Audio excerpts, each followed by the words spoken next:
નમસ્કાર, આપ જો રહ્યા છો આજનો એજન્ડા. હું છું આપની સાથે કૃષ્ણા અને હું છું નુપુર. સૌથી પહેલા વાત કરવી છે એ ધરતીની કે જેને સૂકો ભટ્ટ પ્રદેશ કહેવામાં આવતો. એ ધરતી જેણે ભૂકંપનો સૌથી વધુ માર ઝીલ્યો, પણ હવે એની કાયાપલટ થઈ છે. અને હવે એક એવા પ્રોજેક્ટનું લોકાર્પણ કરવામાં આવ્યું કે જેના કારણે એક આશા જન્મી છે. 21 વર્ષ બાદ શું તસવીર બદલાઈ, જોઈએ આ રિપોર્ટમાં. કચ્છ, તારીખ 26 જાન્યુઆરી વર્ષ 2001. ગુજરાતના ઇતિહાસનો એક ગોજારો દિવસ યાદ કરતા આજે પણ કંપારી છૂટી જાય. કચ્છમાં વેરવિખેર બનેલી ધરાને જોતા આજે પણ ધ્રુજારી ચડી જાય. મલબામાં દટાયેલી લાશો અને કાન ચીરતી મોતની એ ચિચિયારીઓ આજે પણ આંખમાંથી આંસુ સરવા મજબૂર કરી દે છે. अपनी आंखों के सामने कच्छ भूकंप के वो दिन देखे हैं. हर तरफ सिर्फ मलबा ही मलबा. सब कुछ ध्वस्त हो गया था. ऐसा लगता था मानो कच्छ मौत की चादर ओढ़कर सो गया हो. એક સમય હતો સૂર્યના કિરણ તો આ ધરા પર પડતા હતા, જો કે અહીંના લોકોનું જીવન જ જાણે અંધકારમય હતું. कच्छ से और वो भी बहुत कम मात्रा में दूध को प्रोसेसिंग के लिए गांधीनगर की डेयरी में लाया जाता था, लेकिन अब वही प्रोसेसिंग अंजार के डेयरी प्लांट में हो रही है. જો કે ક્યારેક સફેદ રણ, પાણીની કમી અને ભૂકંપથી ચારે તરફ ફેલાયેલી તબાહી આ ક્ષેત્રની ઓળખ હતી. ગુજરાતની શ્વેત ધરાની ઓળખ હવે બદલાઈ છે. કચ્છનું નામ આજે વિકાસશીલ પ્રદેશમાં લેવાય છે. भूकंप ने भले उनके घर गिरा दिए थे, लेकिन इतना बड़ा भूकंप भी कच्छ के लोगों के मनोबल को नहीं गिरा पाया. સાચે જ, શિયાળે સોરઠ ભલો, ઉનાળે ગુજરાત, ચોમાસે વાગડ ભલો, પાંજો કચડો બારે માસ. વાત સમસ્યાની હોય કે સમાધાનની, વાત કુદરતી થપાટની હોય કે માનવ સર્જિત મુશ્કેલીની, આ તમામ કસોટીમાંથી કચ્છની ધરાને ઉગારવામાં આવી છે. કચ્છી માડુની સાથે સરકારે પણ કણસતા કચ્છને ફરી જીવંત કરવા માટેના પ્રયાસો કર્યા. અને 2 દાયકાની અંદર આજ કચ્છ, આજ સફેદ રણ, આજ પાણીની પારાયણ વાળું વાગડ ગુજરાત જ નહીં પરંતુ દેશભરમાં કાઠું કાઢીને ઊભું છે. ભૂકંપ બાદ તત્કાલીન વડાપ્રધાન સ્વર્ગસ્થ અટલ બિહારી વાજપેયી અને ગુજરાતના તત્કાલીન મુખ્યમંત્રી નરેન્દ્ર મોદીએ કચ્છ માટે જે વિકાસની રૂપરેખા તૈયાર કરી હતી તેના મીઠા ફળ હવે મળી રહ્યા છે. પ્રવાસન ક્ષેત્રે કચ્છ રણોત્સવ અને ઉદ્યોગોમાં મુન્દ્રા, અદાણી પોર્ટનો વિકાસ તેનો બોલતો પુરાવો છે. નેપાળ સહિત જ્યાં પણ 2001 પછી ભૂકંપ આવ્યા છે ત્યાં કચ્છના પુનર્વસન મોડેલને અપનાવાયું છે. આજે કચ્છ 2 લાખ કરોડના મૂડી રોકાણ સાથે વિશ્વમાં ચમકે છે. તો 10 લાખ મેગાવોટ વીજળી ઉત્પાદન થાય છે. બંદર પરિવહનમાં કચ્છનો હિસ્સો 30% છે અને કંડલાનું દીનદયાળ પોર્ટ દેશમાં નંબર 1 પોર્ટ છે. આમ હાલ કચ્છ વિકાસના હાઈવે પર પૂરપાટ ઝડપે દોડી રહ્યું છે. कि न હું કચ્છને છોડી શકું ન કચ્છ મને છોડી શકે. વડાપ્રધાનનું આ નિવેદન ત્યારે સામે આવ્યું જ્યારે ભુજમાં 150 કરોડના ખર્ચે આકાર પામેલી 200 બેડની કે પટેલ સુપર સ્પેશિયાલિટી હોસ્પિટલનું તેમણે વર્ચ્યુઅલી લોકાર્પણ કર્યું. કચ્છ જિલ્લાનું વધુ એક સપનું સાકાર થયું છે, કારણ કે ભુજમાં કે પટેલ સુપર સ્પેશિયાલિટી હોસ્પિટલનું આખરે લોકાર્પણ થયું છે. આ હોસ્પિટલ કચ્છ જિલ્લા માટે કેમ મહત્વપૂર્ણ છે તેની વિગત પર એક નજર કરીએ તો અત્યાધુનિક સુવિધાથી સુસજ્જ છે આ હોસ્પિટલ. અંદાજે 1 કરોડના ખર્ચે તૈયાર થઈ છે આ હોસ્પિટલ. હોસ્પિટલમાં cardiology, cardiothoracic surgery, oncology, nephrology, urology થઈ શકશે. આ ઉપરાંત પ્રયોગશાળા, રેડિયોલોજીની પણ સુવિધા મળશે. આ ઉપરાંત હાર્ટ, કિડની, કેન્સરની પણ સારવાર કચ્છના રહેવાસીઓને મળશે. પહેલા હાલત એટલી ખરાબ હતી કે કચ્છના નાગરિકોને સારવાર માટે રાજકોટ અથવા તો અમદાવાદ સુધી લાંબા થવું પડતું હતું. જો કે વિકાસની હરણફાળ ભરતા કચ્છે આ સમસ્યાને હવે દૂર કરી દીધી છે. 200 बेड का यह सुपर स्पेशलिटी अस्पताल कच्छ के लोगों को, लाखों लोगों को सस्ती और बेहतरीन इलाज की सुविधा देने वाला है. ये हमारे सैनिकों और अर्धसैनिक बलों के परिवारों और व्यापार जगत के अनेक लोगों के लिए भी उत्तम इलाज की गारंटी बनकर सामने आने वाला है। વડાપ્રધાને પોતાના સંબોધનમાં કચ્છની પ્રશંસા કરતા કહ્યું કે કચ્છના નાગરિકો પોતાના પરિશ્રમ થકી નવું ભાગ્ય લખી રહ્યા છે. કચ્છની વિપદાના સમયનો હું સાક્ષી છું. કચ્છને ફરી બેઠું થતા પણ મેં જોયું છે. તેથી હું ના તો કચ્છને છોડી શકું છું, ના તો કચ્છ મને છોડી શકે છે. હવે કચ્છનો ક કર્તવ્યનો ક તરીકે ઓળખાય છે. માલધારી ભાઈઓને કચ્છ ન છોડવાની અપીલ કરતા પીએમએ કહ્યું કે કચ્છમાં પાણી અને લીલોતરી આવી છે. આગામી દિવસમાં 75 ઐતિહાસિક તળાવ સરકાર બનાવવા જઈ રહી છે. મારી ખાસ માલધારીઓને વિનંતી છે કે ભાઈ પહેલાના જમાનામાં ઠીક છે, તમે હવે આ પશુપાલન માટે બધા પોતાના ઢોર ઢાંખર લઈને નીકળી પડતા હતા. હવે કચ્છમાં પાણી આવ્યું છે, હવે કચ્છમાં લીલોતરી આવી છે, હવે કચ્છમાં જીરું વવાય. હવે આનંદ થાય, આનંદ સાંભળીને. અને જો હવે મારા માલધારી ભાઈઓ એમને હિજરત કરવી પડે ના ચાલે. હવે ઘાસચારો ત્યાં છે, આપણે ત્યાં સ્થાયી થવું જોઈએ. અને હવે તો ડેરીએ થઈ ગઈ છે, એટલે તમારા માટે તો 5 આંગળીઓ ઘીમાં એવા દિવસો આવી રહ્યા છે. એટલે મારી માલધારી ભાઈઓને આપણે બધા મળીએ, એમને સમજાવીએ કે ભાઈ હવે આ પશુઓને લઈને તમે હિજરતો કરવાનું બંધ કરો, રહો અહીંયા. તમારા દિવસોમાં કઈ તકલીફ નહીં, છોકરાઓને ભણાવો. કારણ કે આ બધા ફરતા હોય ભણતા નથી બાળકો, અને મને આની જરા વેદના રહેતી હોય, એમાં મને તમારી મદદ. 2 દાયકા પહેલા સપનામાં પણ વિચાર ન આવે એવું કચ્છ આજે ધબકારા મારી રહ્યું છે. ગુજરાત જ નહીં પરંતુ દેશને ગર્વ થાય તેવી વિકાસની હરણફાળ ભરી રહ્યું છે. કચ્છની આ વિકાસ યાત્રાનું અનુકરણ આજે દુનિયા આખી કરવા લાગી છે. ત્યારે એક ગુજરાતી તરીકે કચ્છની આ કાયાપલટ પર આપણને ગર્વ થવો સ્વાભાવિક છે. બ્યુરો રિપોર્ટ, સંદેશ ન્યૂઝ. ઉત્તર પ્રદેશ, મધ્યપ્રદેશ અને હવે ગુજરાત, આ ત્રણેય રાજ્યોમાં અપરાધીઓ દંગાઓ પર ફેરવવામાં આવ્યું બુલડોઝર નામનું શસ્ત્ર. ખંભાતમાં રામનવમીના દિવસે જે હિંસા થઈ હતી, આ હિંસાનું ષડયંત્ર જ્યાં ઘડાયું હતું, એ દબાણો ઉપર બુલડોઝર ફરી વળ્યું.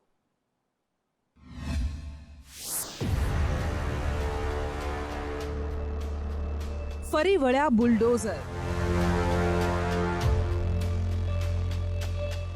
બાબા મામા બાદ હવે દાદાનું બુલડોઝર. ક્યાંક અપરાધીઓમાં ખોફ લાવવાના નામે તો ક્યાંક ગેરકાયદેસર દબાણ પર એક્શન. જુઓ આ 3 દ્રશ્યો. એક છે ઉત્તર પ્રદેશના, બીજા છે મધ્યપ્રદેશના અને ત્રીજા છે ગુજરાતના. ક્યાંક અવૈધ સંપત્તિ પર બુલડોઝર ફરી વળ્યા છે તો ક્યાંક તોફાનોમાં સામેલ આરોપીઓના ઘરો પર. બુલડોઝર, આ નામ સાંભળતા જ બસ એક જ સવાલ થાય કે ક્યાં ચાલ્યું, કોના ઘર પર ફર્યું. આ એટલા માટે કારણ કે હાલ બુલડોઝર એક્શનનો સમય ચાલી રહ્યો છે. દેશના કેટલાક રાજ્યોમાં સરકારના આદેશ પર બુલડોઝર ફેરવાઈ રહ્યા છે. રામનવમીની શોભાયાત્રામાં થયેલી હિંસાના પડઘા મધ્યપ્રદેશની જેમ ગુજરાતમાં પણ પડ્યા. આરોપીઓના ઘર પર મધ્યપ્રદેશ અને ઉત્તર પ્રદેશ બાદ ગુજરાતમાં પણ બુલડોઝર ફેરવાઈ રહ્યા છે. સરકારે કહ્યું કે ખંભાતના સંવેદનશીલ વિસ્તાર એવા શક્કરપુરામાં ગેરકાયદેસર દબાણો પર ફરી વળેલું આ બુલડોઝર સંદેશો છે એ તોફાની તત્વો માટે, જેમણે રામનવમીની શોભાયાત્રા પર પથ્થરમારો કરીને ગુજરાતની શાંતિ ડહોળવાનો પ્રયત્ન કર્યો. અધિકારી કહે છે કે હજુ કોઈ અસામાજિક તત્વોના દબાણ સામે આવશે તો તેના પર પણ બુલડોઝર ફેરવી દેવાશે. સમગ્ર ખંભાતમાં ક્યાંય પણ અનધિકૃત દબાણ છે એ દરેકે દરેક દબાણો રિમૂવ કરવા માટેની કાર્યવાહી હાથ ધરવામાં આવેલી છે. સર્વે થઈ ગયેલો છે અને આગામી 2-3 દિવસમાં સંપૂર્ણ જગ્યાએ જ્યાં જ્યાં પણ અનધિકૃત દબાણો સરકારી જગ્યાઓ પર છે એને દૂર કરવા માટેના માન્ય કલેક્ટરશ્રી અને માન્ય પોલીસ અધિક્ષકશ્રીના ગાઈડન્સ હેઠળ અમે કામગીરી કરવામાં આવેલી છે. અત્યારે હાલમાં જ આપ જે જોઈ શકો છો તેમ સક્કરપુર વિસ્તારમાં જે 4 ગલ્લા હતા તેને હટાવી દેવામાં આવે છે. બાકી એસડીએમ તે સમય જે પ્રમાણે આગળના સંસ્કૃતિમાં જેવા પણ ઇલીગલ દબાણ જોવા મળશે તેને હટાવવાની કાર્યવાહી એસડીએમ તે સમય પૂરી કરવામાં આવશે. અસામાજિક તત્વો આવી જગ્યાઓ પર દબાણ કરીને તેનો ગેરકાયદેસર ઉપયોગ કરતા હોય છે. ત્યારે હવે ખંભાતની પોલીસે આવા દબાણો દૂર કરવાની શરૂઆત કરી છે. આગામી દિવસોમાં દાદાનું બુલડોઝર આખા રાજ્યમાં આવા ગેરકાયદેસર દબાણો દૂર કરતું દેખાય તો નવાઈ નહીં. તમે કહેશો અવૈધ સંપત્તિ પર બુલડોઝર ફરે એમાં નવાઈ શું છે? એ તો ફરતું રહે છે. પણ આ બુલડોઝર અત્યાર સુધી માત્ર ગેરકાયદેસર દબાણો પર જ ફરતું હતું. પરંતુ હવે આરોપીઓ પર કે અસામાજિક તત્વોના ઘરો પર પણ ફરી વળ્યું છે. આ બુલડોઝર એક્શનથી ન માત્ર તેમના ઘર તોડાઈ રહ્યા છે, પણ તેમની અસામાજિક અને દંગાઈ માનસિકતા તોડવાની પણ કોશિશ છે. અપરાધીઓની માલિકીના ઘર કે દુકાન પર બુલડોઝરની કાર્યવાહી સૌથી વધુ કરાઈ રહી છે યુપીમાં યોગીએ 2017માં કાર્યભાર સંભાળ્યો, ત્યારબાદ અવૈધ સંપત્તિ પર તેમણે બુલડોઝર એક્શનને વેગ આપ્યો. અને એટલું જ નહીં, અસામાજિક તત્વો પાસેથી નુકસાનની ભરપાઈ કરવા તેમની પાસેથી એ નુકસાનની વસૂલી કરાય તો ક્યાંક તેમનામાં ભય લાવવા બુલડોઝર ફેરવાયા. આ વખતની વિધાનસભા ચૂંટણીમાં પણ બુલડોઝરની ખૂબ ચર્ચાઓ થઈ. બુલડોઝરને ઉત્તર પ્રદેશની કાયદો અને વ્યવસ્થાનું પ્રતીક બનાવી દેવાયું અને ત્યાં સુધી તેની ચર્ચા થઈ કે યુપીના સીએમ યોગીને બુલડોઝર બાબા કહેવાનું શરૂ થઈ ગયું. ચૂંટણીમાં ભાજપની જીત બાદ સમર્થકોએ બુલડોઝર રેલીઓ નીકાળી. યોગીએ પણ વારંવાર કહ્યું કે યુપીમાં અપરાધીઓને સરકારના બુલડોઝરનો ભય લાગી રહ્યો છે. અને કહ્યું કે વીણી વીણીને અપરાધીઓ સામે કાર્યવાહી થઈ રહી છે અને આગળ પણ ચાલતી રહેશે. ये तमंचावादी हैं, वही करेंगे और इनका उपचार भी एक ही है और उपचार मेरे पास है और वह है जेसीबी और बुलडोजर. आश्वासन देने के लिए आया हूं कि बुलडोजर को मरम्मत करने के लिए भेज दिया हूं. 10 मार्च के बाद जब ये फिर से चलना प्रारंभ होगा तो जिन लोगों में अभी ज्यादा गर्मी निकल रही है, भाइयों बहनों, ये गर्मी 10 मार्च के बाद अपने आप शांत हो जाएगी. શપથ લીધા બાદ પણ તેમણે આ કાર્યવાહી ચાલુ રાખી. 3 એપ્રિલે લખનૌમાં ઇન્સ્પેક્ટર જગત નારાયણ સિંહના 3 માળના બંગલો પર બુલડોઝર ફેરવ્યું. આ એ જ જગત નારાયણ સિંહ છે જેમના પર બિઝનેસમેન મુકેશ ગુપ્તાની હત્યાનો આરોપ છે. જોકે તેમની આ કાર્યવાહીને લઈને અનેક સવાલ પણ ઉઠતા રહ્યા છે કે શું આરોપ લાગવા માત્રથી કોઈના ઘર પર બુલડોઝર કાર્યવાહી યોગ્ય છે? શું જેના ઘર પર કે દુકાન પર અતિક્રમણ થઈ રહ્યું છે તેમનો પક્ષ સાંભળવામાં આવે છે? શું નોટિસ આપવામાં આવે છે? પણ સરકારો એ તર્ક આપતી રહી છે કે કોઈ પણ અતિક્રમણની સ્થિતિમાં સરકાર કંઈ પણ કરી શકે છે. છેલ્લા 2 દિવસથી તો યુપીમાં ફરી બુલડોઝર કાર્યવાહીએ વેગ પકડ્યો છે. બાબાના બુલડોઝર બાદ યોગીના રસ્તા પર મામાનું બુલડોઝર પણ કર્યું. જી હા, આ વાત છે મધ્યપ્રદેશની, જ્યાં મામા તરીકે ઓળખાતા સીએમ શિવરાજસિંહ ચૌહાણે ખારગોનમાં થયેલી હિંસા બાદ કથિત અપરાધીઓના ઘર પર બુલડોઝર ફેરવ્યું. પણ આ બુલડોઝર ફેરવી નાખવાની લાયમાં એ પણ ન જોવાયું કે પ્રધાનમંત્રી આવાસ યોજના હેઠળના એક મહિલાના ઘરને પણ ધ્વસ્ત કરી દેવાયું. જોકે આ બુલડોઝર એક્શન પર રાજનીતિ પણ ગરમાઈ છે. રાજસ્થાનના સીએમ અશોક ગહેલોતે તેને લઈને શિવરાજસિંહ પર આકરા પ્રહાર કર્યા. સામસામા વાગબાણ છૂટી રહ્યા છે. दुर्भाग्यपूर्ण घटना हुई है. दंगाई छोड़े नहीं जाएंगे. कठोरतम कार्रवाई की जाएगी. मध्य प्रदेश की धरती पर दंगाइयों को कोई स्थान नहीं है. जितना नुकसान हुआ उसकी वसूली भी उनसे की जाएगी. मध्य प्रदेश पे हमने लोक एवं निजी संपत्ति को नुकसान का निवारण और नुकसानी की वसूली अधिनियम पारित किया है. दंगे भड़क गए, आग लग गई और उनके मकान तोड़े जा रहे हैं. आप बताइए किसने अधिकार दिया आपको? ये अधिकार तो मुख्यमंत्री प्रधानमंत्री के पास भी नहीं होता है कि आप बिना कोई तफ्तीश के, बिना किसी को दोषी ठहराए हुए आप जाके किसी का मकान तोड़ दो. आप बताइए क्या बीतती होगी जो निर्दोष भी है उसके अंदर. एक तरफ हमें कहते हो कॉलोनी के अंदर निर्दोष लोग पकड़े जा रहे हैं और एक तरफ क्या वो निर्दोष लोग पकड़े जा रहे हैं, क्या राजस्थान सरकार जाके उनके मकान को, क्योंकि अरेस्ट हो गए हैं, उनके मकान को बुलडोजर चला दो उसका पर. एक आप बताइए बुलडोजर चलाना, मकान को ध्वस्त करना पूरा जहाँ वो रहते हैं, क्या बीतती होगी. और आपने कह दिया कि तो उनके नाम आ गए अभियोग के अंदर, अभियुक्त बन गए, मकान गिरा रहे हैं. ये अधिकार किसी के पास नहीं, ये अधिकार सिर्फ कानून के पास नहीं. कानून अपना काम करे, उसके अंतर्गत आप कुछ भी करो, कोई दिक्कत नहीं. कानून का राज नहीं रहेगा तो सबको भुगतना पड़ेगा एक न एक दिन. आज जो खुश हो रहे ना, हो सकता है उनको भी भुगतना पड़े. लोकतंत्र को खतरे में डाल दिया है. જો કે રાજ્યો અલગ છે, પરંતુ અહીં એક વાત સામાન્ય છે કે ત્રણેય રાજ્યો ભાજપ શાસિત છે.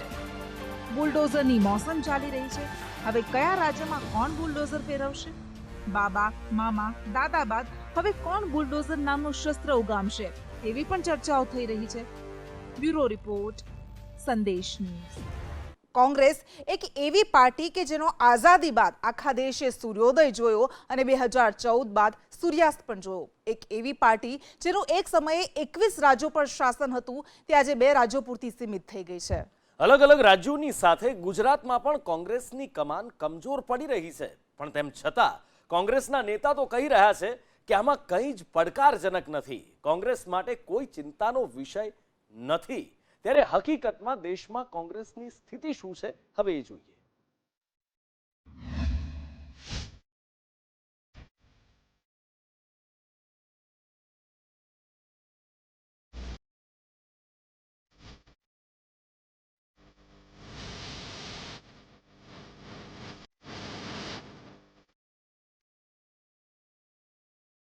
દેશમાં કોંગ્રેસની તૂટતી કમાન।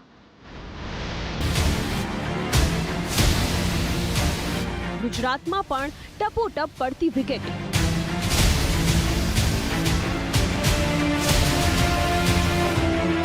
પક્ષ પલટો કર્યા બાદ બળાપો કાઢતા નેતાઓ।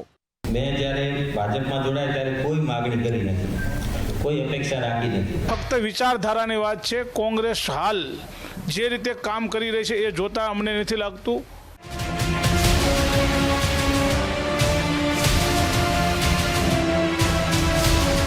આટલી નારાજગી તેમ છતાં गुजरात कांग्रेसના પ્રભારી કહે છે कोई चुनौती नहीं है। मैं राष्ट्रीय परिप्रेक्ष्य में बात कर रहा हूँ। ये तो पॉलिटिकल पार्टी में छोटी मोटी बात होती रहती है। जो कोई પડકાર જ નથી, બધું જ ઠીક છે, તો લોકસભાથી લઈ રાજ્યસભામાં કોંગ્રેસ કેમ પડી કમજોર? વિધાનસભાની ચૂંટણી નજીક આવતા જ ગુજરાતની રાજનીતિમાં પણ જ્યાં પવન ત્યાં પક્ષ પલટાની જાણે કે ઋતુ જાણે કે શરૂ થઈ ગઈ છે। 5 રાજ્યોમાં થયેલી ચૂંટણીની હારથી એક તરફ કોંગ્રેસના કાર્યકરો અને નેતાઓમાં નિરસ્તા જોવા મળી રહી છે, તેની સીધી અસર હવે ગુજરાતમાં પણ સામે આવી છે। ગઈકાલે કોંગ્રેસના દિગ્ગજ નેતા ઇન્દ્રનીલ રાજ્યગુરુ, વશરામ સાગઠિયા તથા પ્રવીણ માरू તથા કામિનીબા રાઠોડે પક્ષને અલવિદા કહ્યું છે। તેવામાં કોંગ્રેસના નેતાઓ ચિંતન કરવાના બદલે બધું ઠીક છેનો રાગ આલાપી રહ્યા છે।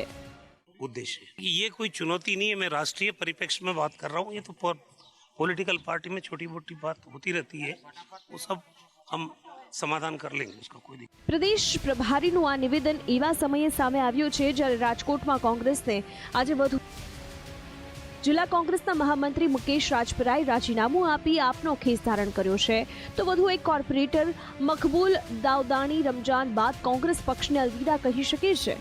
મહત્વનું છે કે રાજકોટ કોર્પોરેશનમાં કોંગ્રેસના 4 કોર્પોરેટરો ચૂંટાયા હતા, જેમાં 2 કોર્પોરેટરે ગઈકાલે રાજીનામું આપ્યું છે, જ્યારે અન્ય એક તૈયારીમાં હોવાનું સૂત્રો જણાવી રહ્યા છે। હવે રાજ્યમાં યોજાયેલી સ્થાનિક સ્વરાજની ચૂંટણીના પરિણામ પર એક નજર કરીએ તો ગુજરાતની 81 નગરપાલિકાની સામાન્ય ચૂંટણી તથા 23 નગરપાલિકાની ચૂંટણીમાં ભાજપનો ભગવો લહેરાયો છે, જ્યારે 3 નગરપાલિકામાં કોંગ્રેસની જીત છે। જ્યારે 231 તાલુકા પંચાયતની ચૂંટણીમાં ભાજપે 196 તાલુકા પંચાયતમાં વિજય મેળવ્યો છે, જ્યારે કોંગ્રેસના ફાળે માત્ર 33 તાલુકા પંચાયતો આવી હતી। જ્યારે 21 જિલ્લા પંચાયતની ચૂંટણીના જાહેર થયેલા પરિણામોમાં તમામ પંચાયતોમાં ભાજપે વિજય મેળવ્યો છે, તો કોંગ્રેસે એક પણ પંચાયતમાં ખાતું ન ખોલાવીને કારમી હારનો સામનો કરવો પડ્યો છે। હવે ભારતમાં કોંગ્રેસની વર્તમાન સ્થિતિ પર એક નજર કરીએ તો લોકસભામાં ભાજપના 301 સાંસદ છે, જ્યારે કોંગ્રેસ પાસે માત્ર 53 સાંસદ છે। જ્યારે રાજ્યસભામાં કોંગ્રેસનું સંખ્યાબળ 29 સાંસદોનું છે, જ્યારે ભાજપે રાજ્યસભામાં પણ સેન્ચુરી મારી દીધી છે। આમ રાજ્યસભામાં કોંગ્રેસના વળતા પાણી થયા છે, તેમ છતાં ગુજરાત કોંગ્રેસના પ્રદેશ પ્રભારી કહે છે કે તેમના માટે કોઈ પડકાર નથી। કોંગ્રેસની વર્તમાન સ્થિતિ અત્યારે એવી છે કે દેશના 17 રાજ્યોમાં કોંગ્રેસ પાસે એક પણ સાંસદ નથી। દેશ આઝાદ થયો ત્યારબાદ વર્ષ 1952માં કોંગ્રેસનું કુલ 21 રાજ્યો પર શાસન હતું। વર્ષ 1967માં 11 રાજ્ય, જ્યારે વર્ષ 1985માં 12 રાજ્યમાં, ત્યારબાદ વર્તમાન સમયમાં કોંગ્રેસનું રાજસ્થાન અને છત્તીસગઢમાં જ સત્તા પર છે, જ્યારે ઝારખંડ, મહારાષ્ટ્રમાં સત્તારૂઢ ગઠબંધનના ભાગરૂપે કોંગ્રેસ સત્તા પર છે। ભારતને મળેલી આઝાદી બાદ દેશમાં કોંગ્રેસનું વર્ચસ્વ કઈ દિશામાં હતું તેનો આ ચિતાર છે। વર્ષ 1952થી લઈ વર્ષ 2022 સુધીનો આ તૈયાર રિપોર્ટ છે। રાજ્યસભામાં કોંગ્રેસ 140થી વધુ સીટ પરથી કેવી રીતે નીચે ઉતરી ને 29 સાંસદો સુધી આવી ગઈ છે અને ભાજપે રાજ્યસભામાં કેવી રીતે સેન્ચુરી મારી છે અને કોંગ્રેસ કેવી રીતે કમજોર પડી છે તેનું આ પ્રમાણ છે. મહત્વનું છે કે ગુજરાતમાં વર્ષ 2022ના અંતમાં વિધાનસભાની ચૂંટણી યોજાવાની છે. તે પહેલા ભાજપ પૂરજોશમાં છે. પીએમ મોદીની સાથે સાથે રાહુલ ગાંધી પણ ગુજરાતનો પ્રવાસ ખેડવાના છે. આગામી 1 મેના રોજ રાહુલ ગાંધી દાહોદથી આદિવાસી અધિકાર યાત્રાનો પ્રારંભ તો કરાવશે, પણ જોવું એ રહ્યું કે કોંગ્રેસના પંજામાં જે રીતે તિરાડો પડી રહી છે તેનું કઈ દિશામાં સમાધાન લાવશે. બ્યુરો રિપોર્ટ, સંદેશ ન્યૂઝ. माझा मुक्ति मोंघवारी ने लઈને रोटी कपड़ा और मकान ना एक गीतना ये शब्दों याद आवे कि गरीबों को बच्चों की पढ़ाई मार गई, बेटे बेटी की सगाई और शादी मार गई, बाकी जो बचा था तो महंगाई मार गई. અને આજે મોંઘવારી એક પણ વસ્તુ એવી નથી કે જેમાં ન સ્પર્શી હોય. જે લોકો પેટ્રોલ ડીઝલના ભાવ વધારાથી કંટાળેલા હતા તેઓ સીએનજી તરફ વળ્યા, પરંતુ સીએનજીએ પણ તેમને ઝટકો આપ્યો છે. આજે એક પણ વસ્તુ એવી નથી કે જેમાં મોંઘવારી ન આવી હોય. તમામ વસ્તુઓ મોંઘવારીની પાછળ દોટ લગાવી રહી છે અને પાછળ રહી ગઈ છે તો સામાન્ય જનતા.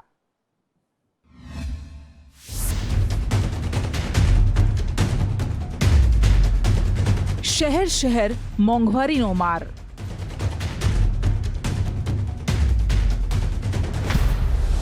નથી દેખાતા કોઈ આસાર, લોકો છે લાચાર.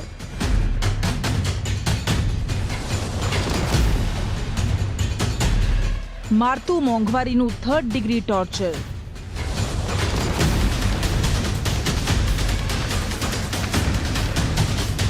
અને લોકો કરે સવાલ,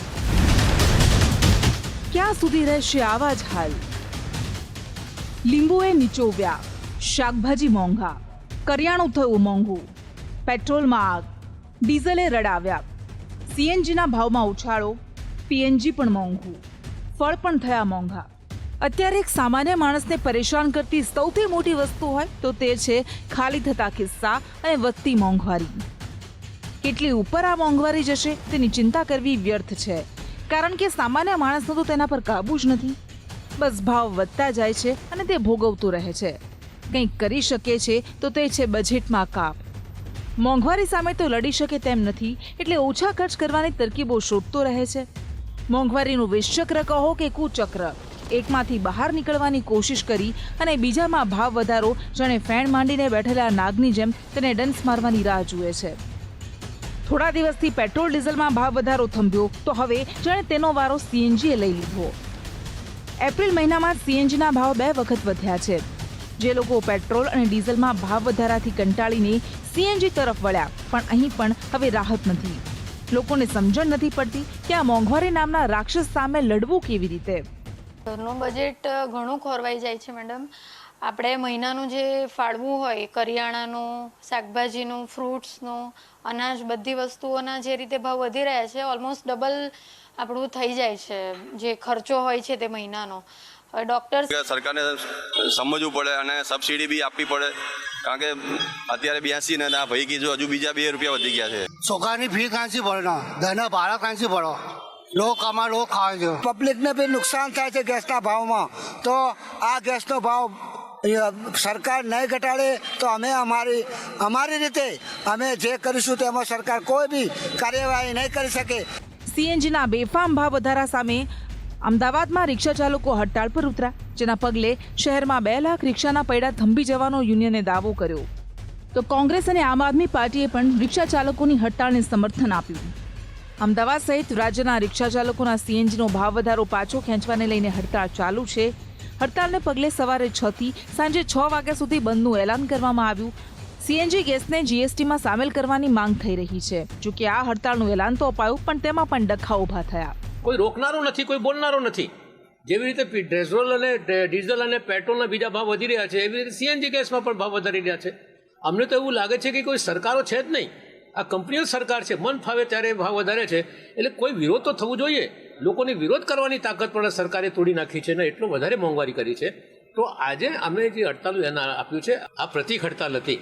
હવે અમારી આગળ લડતાની જે રણનીતિ છે, અમે જે નક્કી કર્યું છે એ પ્રમાણે આપને એમ કહેવા માંગીએ છીએ કે સીએનજીનો ભાવ વધારો જો પાછો નહીં ખેંચવામાં આવે તો સરકાર મજીરા બગાડવાની છે. સરકારે તંબુલા બગાડવા માટે ગાંધીનગર મોકલ્યા છે કે દિલ્હી મોકલ્યા છે લોકોએ. પેટ્રોલ અને ડીઝલના ભાવ વધારા સાથે હવે ખાનગી ટ્રાવેલ્સના ભાડામાં પણ વધારો કરાયો છે. રાજકોટમાં કાર્યરત ટૂર એન્ડ ટ્રાવેલ્સ એસોસિએશન દ્વારા ડીઝલ અને સીએનજીના ભાવમાં સતત વધારાને ધ્યાનમાં રાખીને ભાડામાં 20 થી 25% વધારો જાહેર કરાયો. સાથે જ ઉનાળુ વેકેશન માટે બુકિંગ થતા ટૂરના આયોજનમાં પણ વધારો ઝીંકાયો છે. રાજકોટથી સુરતનું ભાડું 100 થી 125 રૂપિયા વધ્યું છે, તો રાજકોટ મુંબઈનું ભાડું 200 રૂપિયા વધી ગયું છે. એટલું જ નહીં, ગુજરાત બહારના ટૂર આયોજનમાં પણ અધધ ભાવ વધારો ઝીંકાયો છે.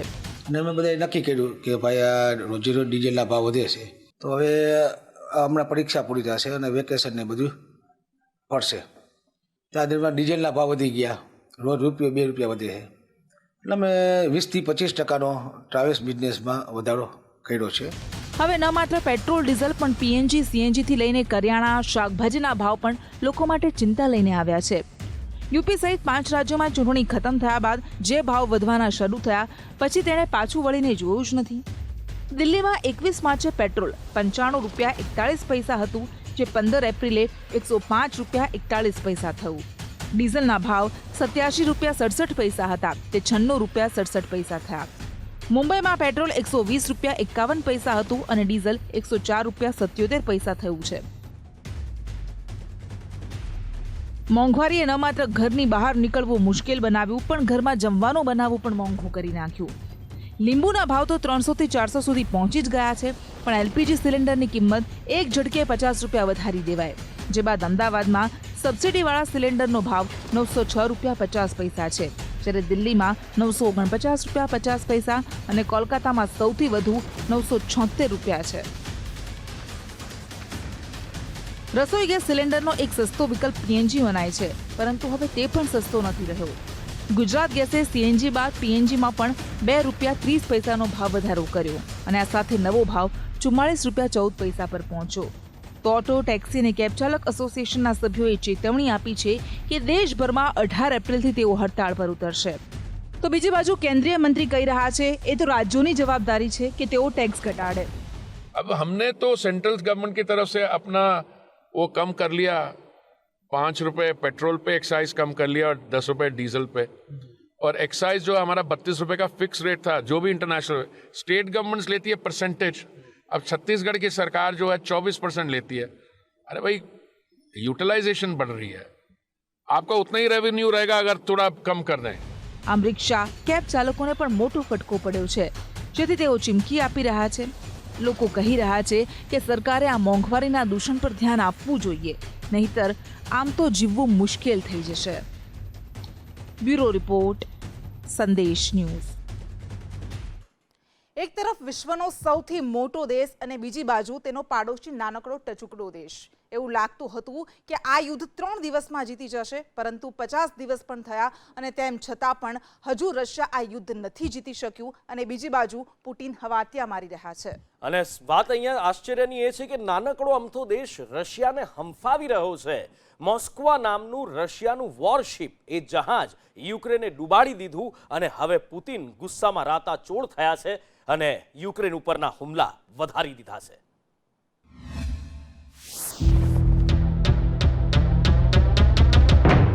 રશિયાનો વાર, યુક્રેનનો પલટવાર. યુક્રેને રશિયન જહાજને કર્યું નષ્ટ. શું હતાશ પુતિન કરશે મહાવિનાશ? રશિયા યુક્રેન યુદ્ધને 51 દિવસ થઈ ગયા છે. અનેક દેશોના હસ્તક્ષેપ છતાં રશિયા અને યુક્રેન યુદ્ધ સમાપ્ત કરવા માટે કોઈ પગલાં નથી લઈ રહ્યા. અને આ વચ્ચે યુક્રેનના સશસ્ત્ર દળોની કમાને કહ્યું હતું કે રશિયન સેના યુક્રેનના ડોનેટ્સ્ક અને ખેર્સોન વિસ્તારમાં હુમલાઓ કરવાની યોજના બનાવી રહ્યા છે. તો અમેરિકા ઝેલેન્સ્કીને મળવા માટે ઉચ્ચ સ્તરીય અધિકારીઓને કીવ મોકલવા અંગે વિચાર કરી રહ્યું છે. We're making that decision now. Thank you. Who would you send? What was the reason? Are you ready to go? Yeah. બાઇડેનની આ જાહેરાત બહુ મોટી છે, કેમ કે પુતિનની બાજ નજર એના પર પણ છે કે યુક્રેનના સમર્થનમાં કોઈ આગળ આવે છે. મહત્વનું છે કે યુદ્ધના 45 દિવસ બાદ બ્રિટિશ પીએમ બોરિસ જોન્સન યુક્રેનની રાજધાની કીવ પહોંચ્યા હતા. જોન્સનને યુક્રેનની તબાહીને પોતાની આંખોથી જોયા બાદ યુક્રેનના સમર્થનમાં ખુલીને આગળ આવ્યા. એટલું જ નહીં, 2 દિવસ પહેલા બાલ્ટિક સાગરના 4 રાષ્ટ્ર અધ્યક્ષે પણ યુક્રેનની મુલાકાત લીધી હતી. ઝેલેન્સ્કી સાથેના તેમના આ દોસ્તીવાળા અંદાજે પુતિનના પેટમાં તેલ ચોક્કસ રેડ્યું હશે. ચારેય રાષ્ટ્ર અધ્યક્ષોએ યુક્રેનની બરબાદીનો મંજર જોયા બાદ એક સૂરમાં કહ્યું કે કોઈ પણ ભોગ્યા વિનાશ મંજૂર નથી. અને હવે બાઇડન તરફથી સંદેશ આવ્યો છે કે તે કીવના હાલ જોવા જવાના છે. યુદ્ધના 51 દિવસ બાદ એક તરફ દુનિયાના દેશો યુક્રેનની વહારે ચઢ્યા છે, તો બીજી તરફ રશિયાના વિનાશકારી હુમલાથી સ્મશાન બનેલા શહેરોની વચ્ચે પણ ઝેલેન્સ્કીએ હિંમત અને યુક્રેને ઉમ્મીદ નથી છોડી. ઝેલેન્સ્કી અને તેની સેનાનો આ જાનદાર જુસ્સો પુતિનનો પારો 7મા આસમાને પહોંચાડવા માટે પૂરતો છે. યુદ્ધના 50મા દિવસે રશિયાને સૌથી મોટો ઝટકો લાગ્યો. રશિયન નેવીનું સ્લેવા ક્લાસ ક્રૂઝ મોસ્કવા બ્લેક સીમાં સમાઈ ગયું, જેને લઈને યુક્રેને દાવો કર્યો છે કે નેપ્ચ્યુન ક્રૂઝ મિસાઇલ અને તુર્કીના બાયરાક્ટર TB2 ડ્રોનની મદદથી આ યુદ્ધ જહાજને નષ્ટ કરવામાં સફળતા મળી છે. મોસ્કવા યુદ્ધ જહાજનું વજન 12,500 ટન હતું અને તેની લંબાઈ 600 ફૂટ હતી. સોવિયત યુગના આ યુદ્ધ જહાજના ડૂબવાથી મનોવૈજ્ઞાનિક દ્રષ્ટિએ યુક્રેનની જીત તરીકે જોવામાં આવી રહ્યું છે. જો કે રશિયાનો દાવો છે કે દારૂગોળાના વિસ્ફોટને કારણે મોસ્કવા યુદ્ધ જહાજમાં આગ લાગી અને તે ડૂબી ગયું. યુક્રેનની હિંમત અને પરાક્રમ પુતિનને વધુને વધુ હતાશ કરી રહ્યા છે. પુતિનનું ધૈર્ય જવાબ આપવા લાગ્યું છે. પુતિનની બેચેની વધવા લાગી છે અને એટલા માટે જ દુનિયાના મોટાભાગના દેશો ટેન્શનમાં છે કે શું હતાશ પુતિન યુક્રેન પર પરમાણુ હુમલો કરશે. મહત્વનું છે કે 24 ફેબ્રુઆરીએ યુક્રેન પર હુમલાની શરૂઆતની સાથે જ પુતિને પોતાની પરમાણુ ફોર્સને હાઈ એલર્ટ પર રાખી હતી અને હવે પુતિનના સૌથી નજીકના મંત્રીએ સ્વીડન અને ફિનલેન્ડને ધમકી આપી છે કે જો તે નાટોમાં સામેલ થયા તો રશિયા પરમાણુ હથિયારો તૈનાત કરી દેશે. રશિયાની આ તાજેતરની ધમકી બાદ CIAનું નિવેદન પરમાણુ યુદ્ધના ખતરાને લઈને એક મોટી ચેતવણી છે. મહત્વનું છે કે ફિનલેન્ડના PM સના મારીને ગત બુધવારે કહ્યું હતું કે ફિનલેન્ડ નાટોમાં સામેલ થવાને લઈને આવનારા મહિનાઓમાં નિર્ણય લેશે, તો બીજી તરફ સ્વીડન પણ નાટોમાં સામેલ થવા પર વિચાર કરી રહ્યું છે. જો આ બંને દેશ નાટોમાં સામેલ થયા તો રશિયાનો હુમલા માત્ર યુક્રેન, સ્વીડન કે ફિનલેન્ડ પૂરતા મર્યાદિત નહીં રહે, પરંતુ સમગ્ર નાટોના 30 દેશમાં રશિયન હુમલા જોવા મળશે, જેનું પરિણામ વિશ્વયુદ્ધમાં ફેરવાઈ શકે છે. બ્યુરો રિપોર્ટ, સંદેશ ન્યૂઝ. મહારાષ્ટ્રથી શરૂ થયેલ અઝાન અને હનુમાન ચાલીસાનો વિવાદ હવે છેક ઉત્તર પ્રદેશ પહોંચી ગયો છે.